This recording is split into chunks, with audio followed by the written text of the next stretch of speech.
A very good evening to all of you. We will start with the next session for answer writing. As we had promised, after your prelims, we would start with the mains answer writing. So here we begin with the first important session on answer writing. Today we would be focusing on the general aspects of answer writing, and slowly as we proceed, we would take individual answers and we would understand what are the important points that you need to mention while you are writing the answer. The most important thing that you need to understand while answer writing is three important aspects. So 3 R's of writing. The first is the content. How well you have the knowledge. So how well you can present your content, how much you are knowledgeable about the topic. The second important topic is presentation. Sometimes even when your writing is not good, you can have excellent way of answer writing. And the third important thing is to enrich your content. Now today's focus would be on this enrichment. How you can enrich the content. As we proceed with the lecture, in case if you have any doubts or any questions, please feel free to post those in the comment section. I'll be more than happy to take your queries. So I repeat again, three important things for answer writing. First is content, the second is presentation, and the third is enrichment. I begin with a very simple example. Let's say you are going into an elevator. When you are going in an elevator, you see the various icons for various floors. These are the icons I have marked. Now let's say you want to go on to the third floor. Would you be able to choose the third floor? You would be able to definitely choose the third floor, but there would be a problem in identifying. Why? There has been a problem in arrangement of the numbers. Probably if the arrangement of numbers was something different, I rewrite it as you could have identified 3 more quickly, and therefore the same thing applies to your answer writing. When you are writing your content, the arrangement should be proper. As I mentioned in the very beginning, content is important. Those who have come late, just to recap again, the first important thing for your answer writing is content. Have a sound knowledge about the topic you are writing. The second is how you present your answer. So under your presentation, you would understand arrangement is an important topic. You cannot write randomly anything. And the third topic that we would be focusing today is enrich your answer. I give you another example. You come to my house and I cook one of the good recipes of any of your favorite foods, and I don't put in specific spices required for that food or that recipe. Now definitely you would enjoy it because you didn't have to cook, but at the same time you would not be that sated, or the satiety level would not be that when the food was enriched with the required spices. So the same thing happens when you are writing your answer. That means when the examiner is checking your copies, it is important to know the examiner should be satisfied by the amount of spices that you have used in the answer, as simple as that. So to understand that, what is important is how to enrich. Now I would welcome any of your suggestions in the comment section. So those who want to post in their views how you can enrich your answer are definitely welcome to do so in the comment section, and then we can discuss your ideas further based on what you have mentioned here. The first thing I would like to quote here is a very important topic, and that is contemporary information. When I say contemporary information, a lot of students are puzzled. I have heard from numerous students saying that when you are writing your mains answer, it's compulsory to have a diagram, it's compulsory to have one case study. And even when checking the copies, I've seen many of the students bring in irrelevant content. So even if you are bringing in any contemporary information, make sure that contemporary information is 100% relevant. I give you a very simple example. I take a question randomly here. So let's say I bring in a question. My question is, urbanization is fundamentally at odds with the process of afforestation. Comment. Now this is the question on which I want you to write the answer. The question I repeat is, now this is a question for your GS paper 1 or your geography optional, you can say. Urbanization is fundamentally at odds with the process of afforestation. What does that mean? Fundamentally at odds, the phrase here implies that urbanization actually contradicts the concept of afforestation. In the next lecture, we will do a similar question where I would say urbanization is fundamentally at odds with the process of environment. We can see what points we would be bringing in there and what points we are bringing in here. So now when I say urbanization contradicts, I am making it simple for you to understand. I say that urbanization contradicts the process of afforestation. That means I would have to start my answer with the process and the problems of urbanization.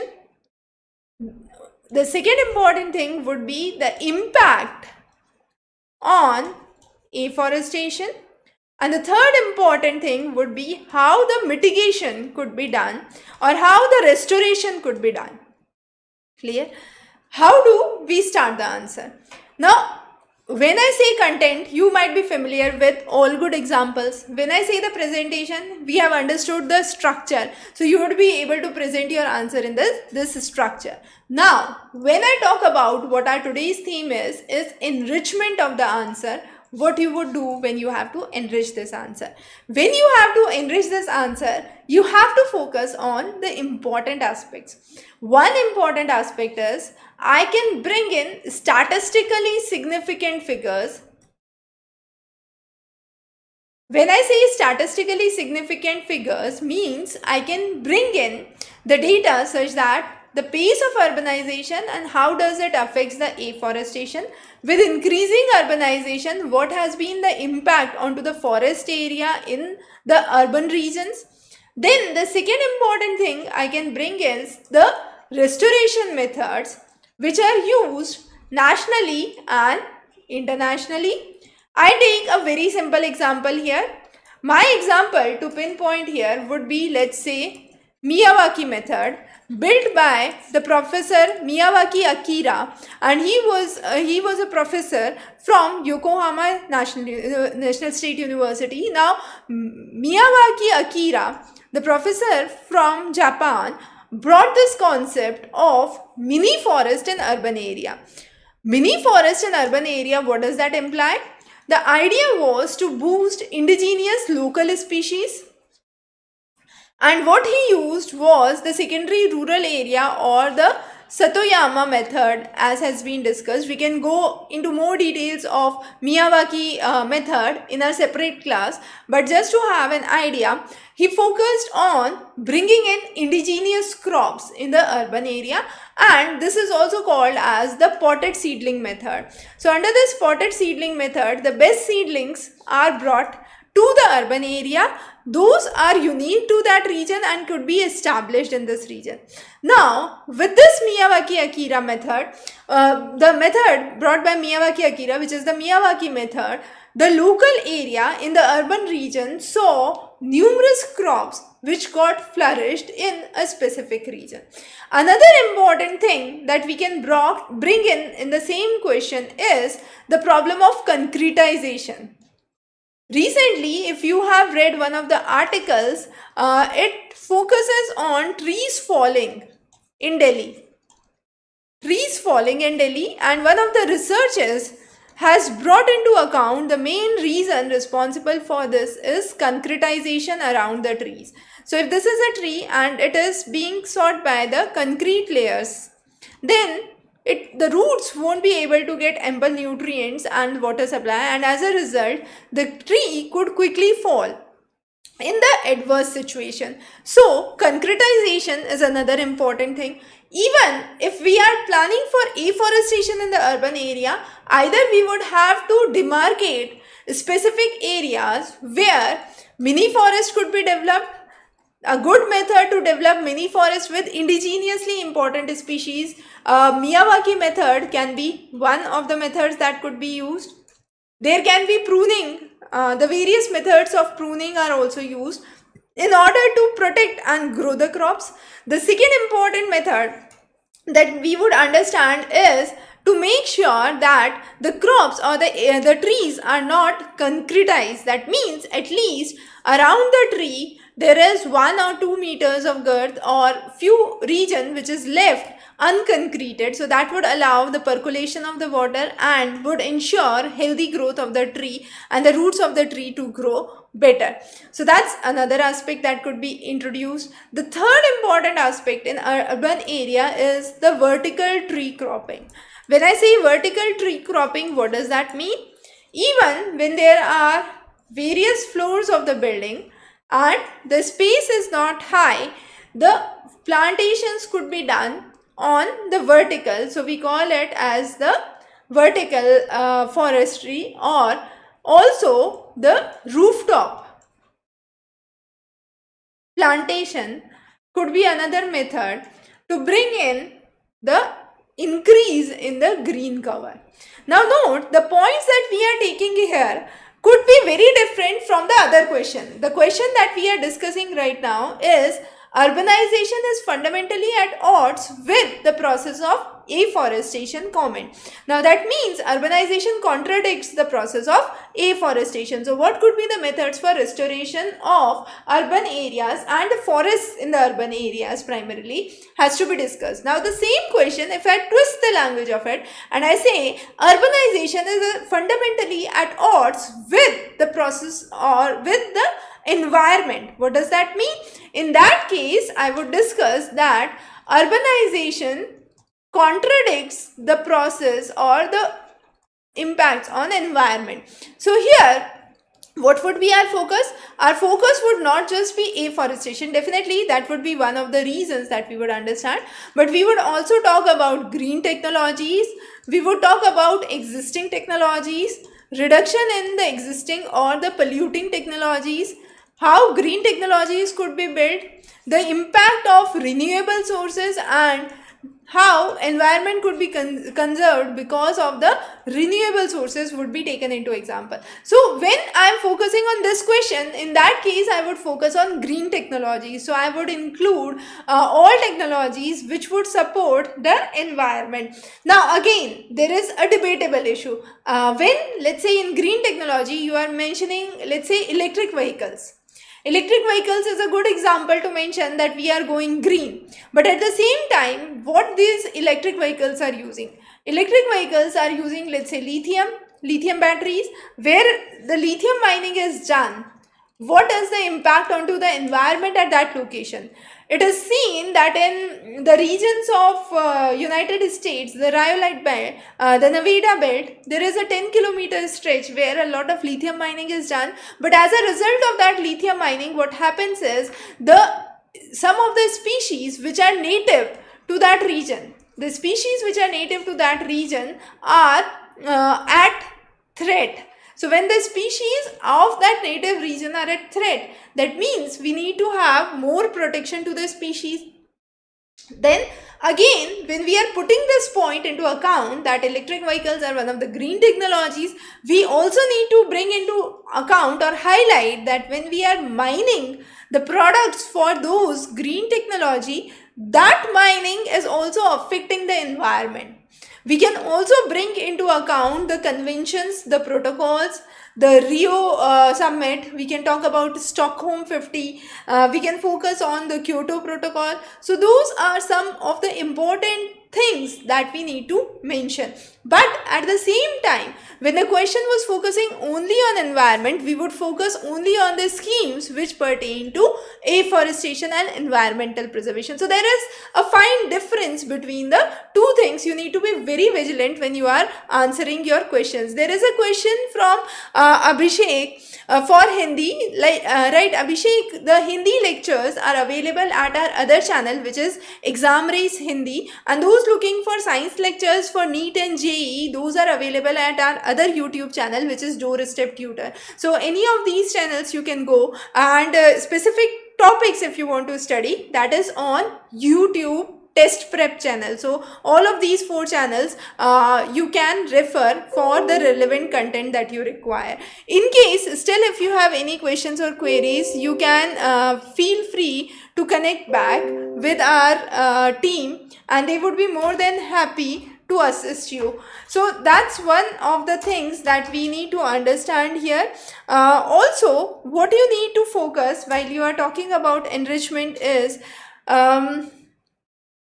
just a second. Rohan here has a question. Is it possible to get good marks in mains in 2 months? Haven't practiced answer writing. Rohan, 2 months for practicing answer writing are more than enough if you are done with your theory section. If you have good command on your general studies and optional, then answer writing definitely can be practiced towards the end. 2 important things last moment that you need to remember is pick up on your speed. So make sure that you attempt at least 2 full length tests before your final examination. That would ensure that you are not leaving something or you are not running short of time. And the second important thing that you need to understand while you are writing your mains answer is the content should be apt. The highest weightage for anything, if there is in mains, is content. Most of the answers that we see are not having 100% content as required. So make sure your content is enriched. And regarding answer writing, at least try to self-evaluate when you are writing your answers. In the last class yesterday, when we were live, we discussed how to do self-analysis for your answers. In case you want any specific help regarding answer writing or any specific thing for your mains preparation, feel free to post those in the comment section. We will be happy to cover that in the next lecture as well. In the next live session, if you want, we can have a discussion on the same. Vikas has a question: how to put examples in the body content, how to introduce body and conclusion, how to quote. Excellent question, Vikas. So this was the example that we were trying to bring in here, where we focused on what are the good ways to actually have examples. So in the question on afforestation, we brought in examples.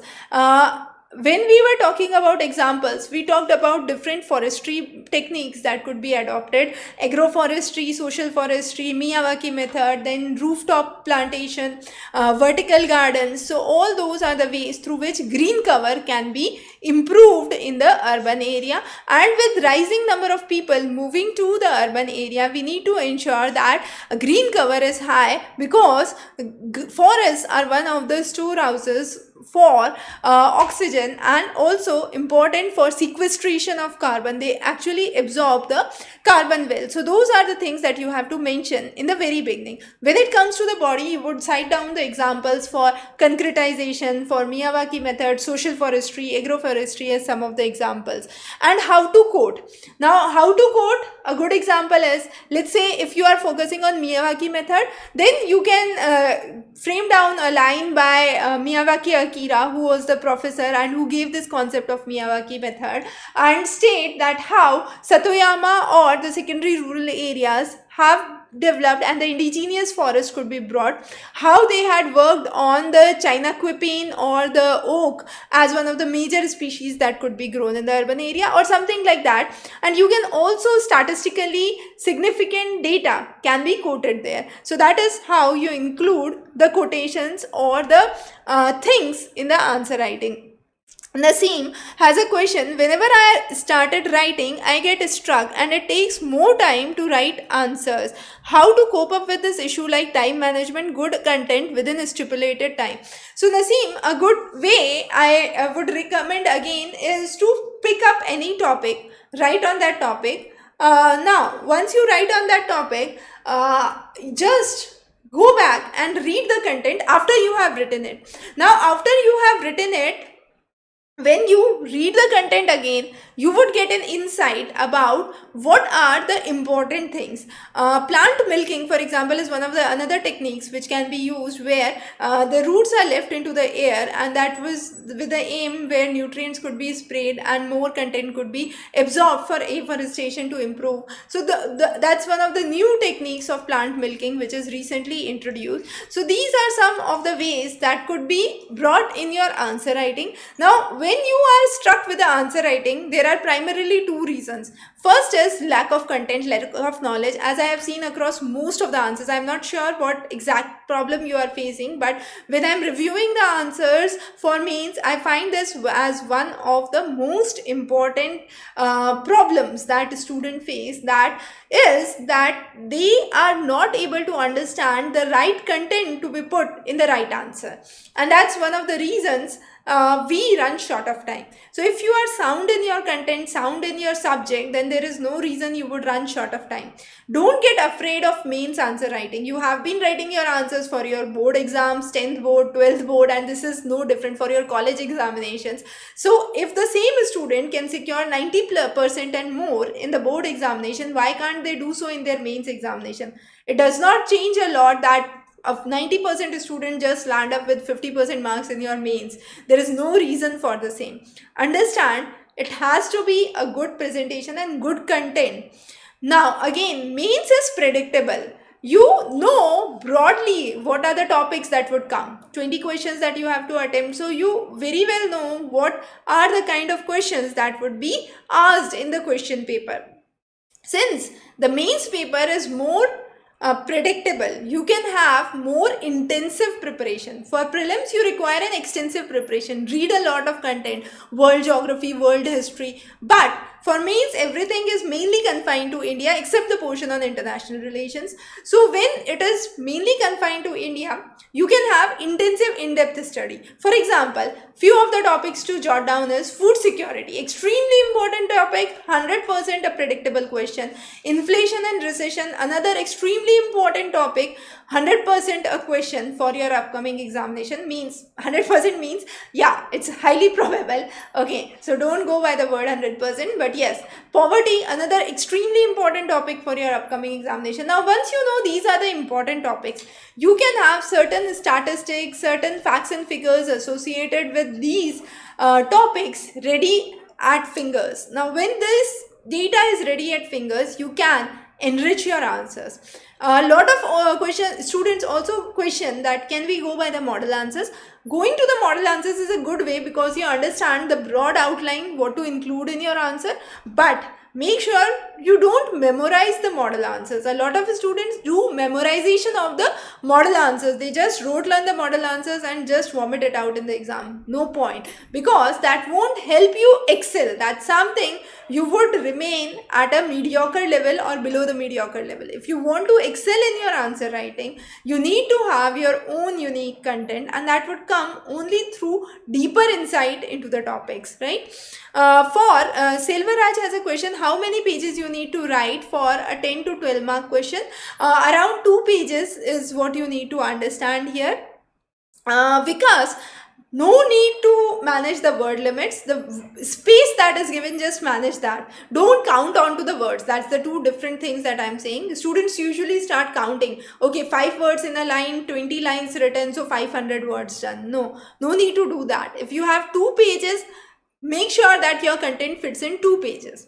Make sure that you are not also, all the questions that you are attempting should be of more or less the equal length. It should not be a case that one has 3-page answer or 2-page answer completely full, tightly packed. The other topic you don't know, it's loosely packed with just half page or 1 page written, and that too loosely packed. So that would give a clear distinction to the examiner. When you are reading the copy, seeing the copy, you yourself would understand what is the key difference between a copy where such a kind of answer occurs and where an honest answer occurs. So if you have honest answers, definitely you would have honest marking there. Then there is a question, I have how can I send my answers to check if I am at home, just to check the answer? Yes, Akash, we do have answer writing services which are available on Doorstep Tutor. You can simply have the contact number we have mentioned above to have more information, or just visit doorsteptutor.com to get more insight about sending the answers, how to the process to send the answers to us. Okay, so definitely we do provide the services for answer writing if required. But again, I would mention, before writing any answer, make sure that you are 100% on your content, whatever topic you choose.